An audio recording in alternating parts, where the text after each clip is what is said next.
Olá pessoal, tudo bem? Voltando aqui para nossas aulas de eletrodinâmica, aula número 5 agora, tá? Só relembrando, na aula número 4 a gente falou sobre resistores, tá? E sobre a primeira lei de Ohm. O que são os resistores, gente? Então, aqueles dispositivos elétricos que limitam a passagem de corrente elétrica por determinado circuito, por seja lá o que for, tá? Resistor vai limitar a passagem de corrente elétrica. Quanto maior a resistência, menos corrente vai passar, porque vai ser mais os elétrons vão ter mais dificuldade, tá? Vão se chocar mais com os átomos ali do determinado material que é feito esse resistor. Beleza? Relembrando, né? Primeira lei de Ohm, U igual a R vezes I. Tensão elétrica, ou DDP, é igual a resistência elétrica vezes corrente elétrica. Importantíssimo, gente, não esquece essa primeira lei de Ohm, tá? Segunda lei de Ohm, gente, a gente vai ver, vou mostrar agora para vocês, que essa resistência elétrica depende do material e também da sua temperatura. Por isso que eu tenho materiais que são bem melhores condutores do que outro. Isso vai nos ajudar bastante para a aplicação do dia a dia. Por exemplo, se eu quero algo lá que tenha muita velocidade no meu computador, na minha placa-mãe, eu quero que a corrente elétrica flui bastante, né? Eu quero que tenha quase não tenha resistência ali dentro. Então, vou pegar um material que tem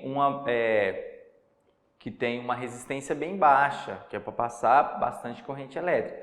E assim por diante. Então, isso é fundamental a gente conhecer para parte de aplicação. Tá. Então, o que diz a segunda lei de Ohm? Que a resistência é igual à resistividade vezes o comprimento do material sobre sua área. Como assim? Espera aí que eu vou explicar melhor para vocês. Ó. Essa resistividade aqui, eu vou falar agora para vocês aqui o que é, tá? Esse comprimento é o comprimento do próprio material. Imagina que eu tenho um pedaço de fio. O comprimento desse fio seria esse L. Então, quanto maior o comprimento do fio, maior vai ser a sua resistência. Isso é meio que lógico também, né? Imagina, quanto maior o espaço que esses elétrons têm que passar, maior vai ser a resistência, porque os elétrons vão se chocar mais com os átomos ali desse material, tá? E a área dessa seção transversal aqui, ó, tá? Imagina se eu tenho um fio aqui, por exemplo, e corto um pedaço dele. Essa parte aqui que eu estou olhando, ó, seria essa seção transversal. Quanto maior essa seção transversal, menor a resistência, porque está aqui no denominador. Então, se eu aumentei essa área aqui, ó, transversal, se o fio é mais grosso, vamos dizer assim, a resistência vai ser menor, né? Que faz todo sentido também. Imagina que esses dois aqui são fios. Esse aqui com a espessura bem fininha, os elétrons vão estar mais espremidos ali. Eles vão custar a passar, então a resistência vai ser maior. Eu pego esse fio aqui com a espessura maior, ó, a área aqui vai ser maior. Então os elétrons vão passar com maior facilidade. Então a resistência vai diminuir. Lembrando, né, que a resistência é a dificuldade que os elétrons têm de passar pelo condutor. Tá bom? Então, quanto maior a resistência, menos corrente elétrica vai passar, menos elétrons vão passar, tá? Então, só vou escrever aqui, ó, para ajudar vocês a lembrarem. R, resistência.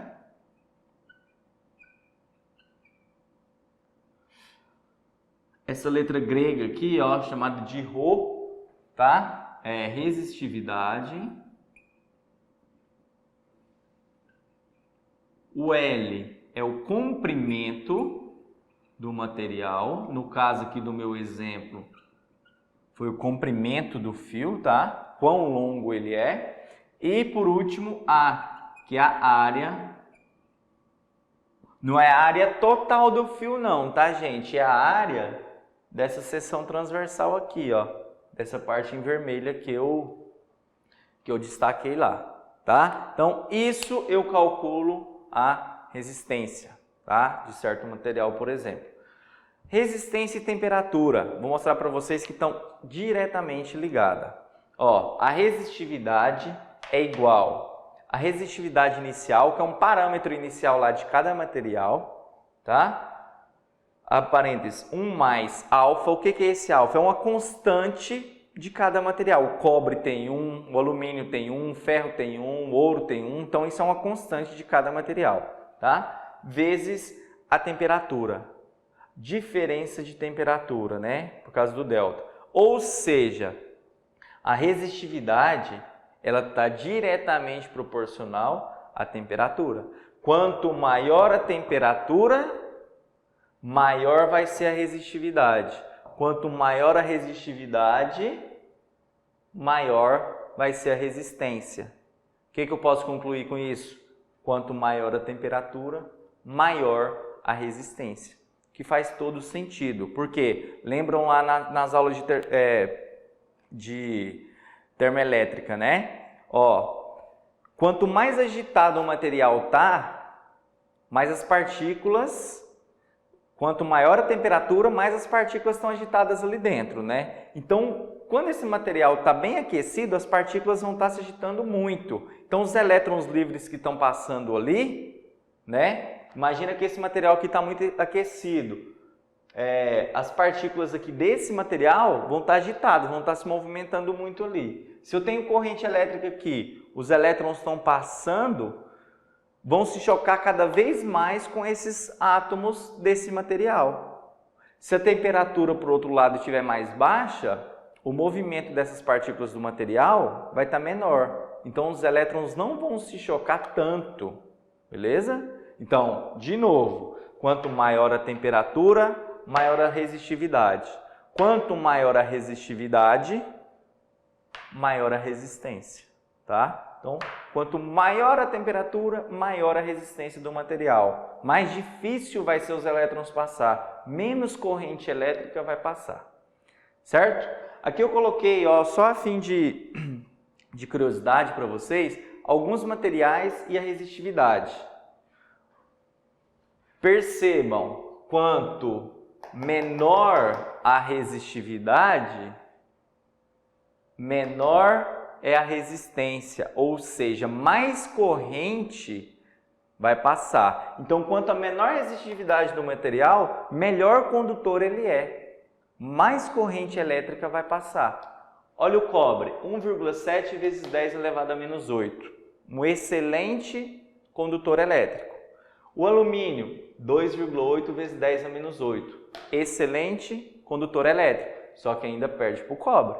O cobre, como a resistividade é menor, a resistência vai ser menor, vai passar mais corrente elétrica. Então, ele vai ser um melhor condutor. Olha a borracha para vocês verem. Lembram, né? A borracha não é condutor, a borracha é isolante. Olha a resistividade, entre 10 elevado a 13 e 10 elevado a 16. Então, é um número muitíssimo alto. Como a resistividade é muito alta, a resistência vai ser muito alta. Quase que infinita, podemos dizer assim. Por isso que é um isolante, não vai passar corrente elétrica, tá?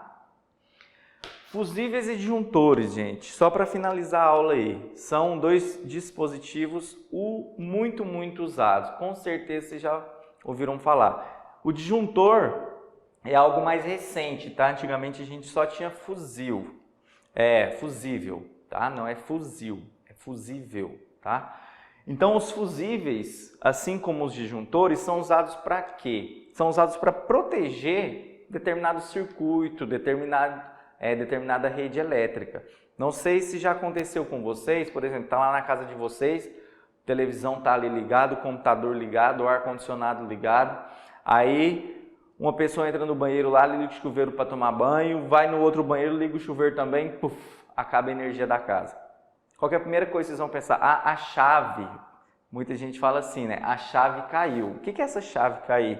É o disjuntor, tá, gente? Ele desliga.